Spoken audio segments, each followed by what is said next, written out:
గేట్లు పెడతారా? లేదు రాష్ట్ర ప్రభుత్వం మీద వచ్చే 10 ఏళ్ల పాటు అప్పుల భారాన్ని మోపుతారా? గౌరవనీయులు భట్టి గారు తమ రిప్లైలో చెప్పాలని నేను భట్టి గారిని కోరుతా ఉన్నా అధ్యక్ష. ఎందుకంటే అధ్యక్ష మీది కాదండి, నేను భట్టి గారిని అడుగుతున్నా. అరే what is this sir, what is this? గౌరవ సభ్యులు హరీష్ రావు గారు వారికి తెలియజెప్పేది అంటే 40% కాంట్రాక్టర్స్కు రాష్ట్ర ప్రభుత్వం చెల్లించి 60% ప్రైవేట్ ఫైనాన్స్ గవర్నమెంట్ షూరిటీ ఇచ్చి ఫైనాన్స్ బ్యాంకర్స్ ద్వారా లోన్ తీసుకొని కంప్లీట్ చేయాలని మాట్లాడు. మీరు 60% కాంట్రాక్టర్ అన్నారు, తప్పది.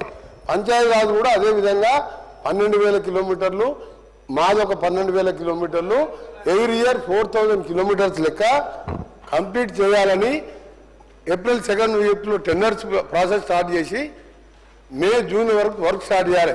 ఎందుకంటే అధ్యక్ష ఇవన్నీ ఎందుకంటే 10 సంవత్సరాలు ఒక్క గుంట పూడలే, ఒక్క రోడేలే, ఒక కట్టిన కాలేజీ కూలిపోయింది. వీళ్ళు ఏమైనా ఇలా దోపిడిగా రోడ్ అధ్యక్ష ఒకటే చెప్పదలుచుకున్నాను మనకు సార్ అధ్యక్ష మనం చూస్తున్నాం. మన అంటే నేను ఆర్ఎంపీ మినిస్టర్గా నేషనల్ వ్యవహారంతో మన ప్రపంచంలోనే యాక్సిడెంట్లలో భారతదేశంలో ఎక్కువ మంది యాక్సిడెంట్ జరుగుతున్నాయి. ఇండియా మళ్ళీ భారతదేశంలో ఈ తెలుగు రాష్ట్రాలలోనే ఎక్కువ యాక్సిడెంట్లలో మరణించడం, హ్యాండీ కావడం జరుగుతుంది.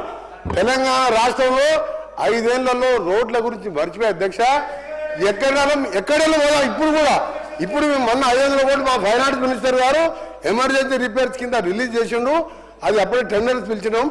ఇది మేము జూన్ నుంచి దేశంలో రోల్ మోడల్ రోడ్లు ఎక్కడున్నాయంటే తెలంగాణ కేర్ ఆఫ్ అని చూపిస్తాం. ఎందుకంటే రోడ్లు అధ్యక్ష మనం ఏదైనా మాట్లాడద్దు, కమిషన్లకు వచ్చే ప్రాజెక్టు వాడద్దు. రోడ్లలో కమిషన్ రావు కాబట్టి దాన్ని పక్కన పెట్టిను. మేము చేసి చూపిస్తాం. మినిస్టర్ గారు క్లారిఫై చేస్తున్నాం. 40% from contractor side, 60% from financial institution. అధ్యక్ష నేను భట్టి గారిని ఏమడుతున్నా అంటే 40% కాంట్రాక్టర్లు పెట్టిన డబ్బును ఏ రకంగా చెల్లిస్తారో ఆర్థిక మంత్రి గారు చెప్పాలి. ఎందుకంటే నేషనల్ హైవేస్లో అయితే టోల్ గేట్లు పెట్టి వసూలు చేసి కాంట్రాక్టర్లకు చెల్లిస్తారు. మరి మీరు తమ ఊరు నుంచి పక్క ఊరికి పోవాలంటే, గ్రామం నుంచి మండలానికి పోవాలంటే టోల్ గేట్లు పెట్టి ప్రజల దగ్గర డబ్బులు వసూలు చేస్తారా? లేదు వచ్చే 10 ఏళ్ల పాటు రాబోయే ప్రభుత్వాల మీద అప్పుల భారం వేస్తారా? దాన్ని స్పష్టంగా చెప్పాలని నేను సూటిగా భట్టి గారిని తమ రిప్లైలో చెప్పాలని కోరుతా ఉన్నాను అధ్యక్ష. ఇకపోతే ఫైనాన్స్ ప్రజలని హౌస్ ద్వారా ప్రజలని మిస్గైడ్ చేసే ప్రజలని మిస్గైడ్ చేయొద్దు. ఇప్పుడు కూడా అడిగే ప్రశ్న మీరు టోల్ అనేది ప్రసక్తే లేదు. మేము కాంట్రాక్టర్లకు ఆ 40% కూడా ఎవ్రీ 6 మంత్స్గా 3 మంత్స్గా ఒక డిస్ట్రిక్ట్ వైజ్ టెండర్ పిలిచి కాంట్రాక్టర్లు 40% మేము పే చేస్తాం. 60% తీసుకున్న లోన్ కూడా మేమే పే చేస్తాం. టోల్ అనేది ప్రసక్తే లేదు. మేము ట్రాన్స్పరెంట్గా ఇది రాష్ట్రం మొత్తం Panchayati Raj village to mandal to district head quarter double రోడ్స్తోని మోడల్గా వచ్చే 3 ఇయర్స్ తర్వాత అప్పుడు మీరే రోడ్ల మీద తిరుగుతారు, మీరే చూసి అప్పుడు అర్థమవుతుంది మీకు. టోల్ ప్రసక్తే లేదు, టోల్ అనే మాటే లేదు. అధ్యక్ష మా ప్రశాంత్ రెడ్డి గారు ఆర్ఎండ్బి శాఖ మంత్రి ఉన్నప్పుడే కేసీఆర్ గారు ఈ రాష్ట్రంలో ప్రతి మండలానికి డబుల్ రోడ్ వేశారు, ప్రతి జిల్లా కేంద్రానికి 4 లైన్ రోడ్ వేశారు అధ్యక్ష. అయితే ఈ 40% కాంట్రాక్టర్ల డబ్బు ఆర్థిక మంత్రి గారు నేను అడుగుతా ఉన్నా, ఎన్ని సంవత్సరాలు డబ్బు చెల్లిస్తారు? అంటే రేపటి ప్రభుత్వాల మీద, భవిష్యత్ తరాల మీద ఈ అప్పు భారం వేస్తారా? ఈ అప్పు FRBM పరిధిలోకి వస్తుందా? ఈ అప్పు ఎన్ని సంవత్సరాలు చెల్లిస్తారు అనే విషయాన్ని గౌరవనీయులు భట్టి గారు సమాధానం చెప్పాలి అధ్యక్ష. ఇకపోతే అధ్యక్ష ఫైనాన్స్ సంబంధించి ఇది యాక్చువల్ ఫైనాన్స్ డిపార్ట్మెంట్ విషయానికి వస్తుందా? గౌరవనీయులు భట్టి గారు వినాలి, సభను దయచేసి మీరు ఆర్డర్లో పెట్టాలి అధ్యక్ష. ఈ భట్టి గారు statement of physical policy to be laid on the table off please Harish Rao please మా గౌరవ స్పీకర్ గారు అలాగే హరీష్ రావు గారు రిక్వెస్ట్ చేస్తున్నారు. ఒకటే నిమిషం సార్, ఎక్కువ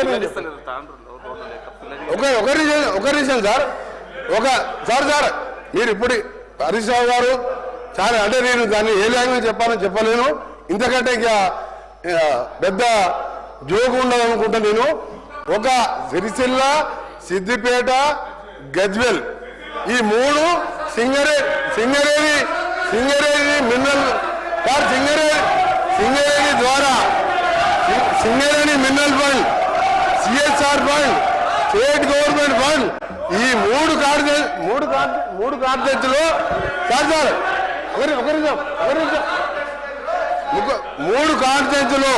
మూడు కాన్ఫరెన్స్ అధ్యక్ష మీరు కూడా 3 సార్లు శాసనసభ స్పీకర్గా ఉన్నారు. మీరు ఇవాళ తాండూరు మా ఎమ్మెల్యే మనోహర్ రెడ్డి గారు చెప్తున్నాను, మనం వికారాబాద్ వేరంపురం అసలు రోడ్లు లేక గ్రామాలలో తిరగలేని పరిస్థితి. ఈ 3 కాన్ఫరెన్స్ అంటే బామ, అల్లుడు, బావమర్ది మీరు సింగరేణి మినరల్ ఫండ్ కూడా, సింగరేణి డిఎఫ్ఎఫ్టి ఫండ్ కూడా ఇక్కడ వేసుకున్నారు. మీ దగ్గర నా దగ్గర లెక్కలు ఉన్నాయి. సింగరేణి ఫండ్ 3 కాన్ఫరెన్స్లే. పక్క కూడా కొత్త ప్రభాకర్ రెడ్డి ఎంపీ కూడా ఎన్నిసార్లు అడిగిన ₹1 ఇవ్వడానికి రోడ్డు, దుబ్బాకల రోడ్లే. ఈ ముగ్గురిదే రాజ్యం, ముగ్గురే డబుల్ రోడ్డు వేసుకున్నాం. ఇది ఛాలెంజ్ చేస్తున్నా, పోయి చూద్దాం రాష్ట్రంలో ఎక్కడైనా డబుల్ రోడ్లు ఉన్నాయా? ఈ 3 కాన్ఫరెన్స్లు ఛాలెంజ్ చెప్పండి. ఎందుకు సార్ హరీష్ రావు ఇంత మంచి నాయకుడు ఎట్లా మారిపోయాడు? ఇంత మంచి నాయకుడు అబద్ధాలు చెప్పొచ్చు సార్ సభలో. ప్రజలే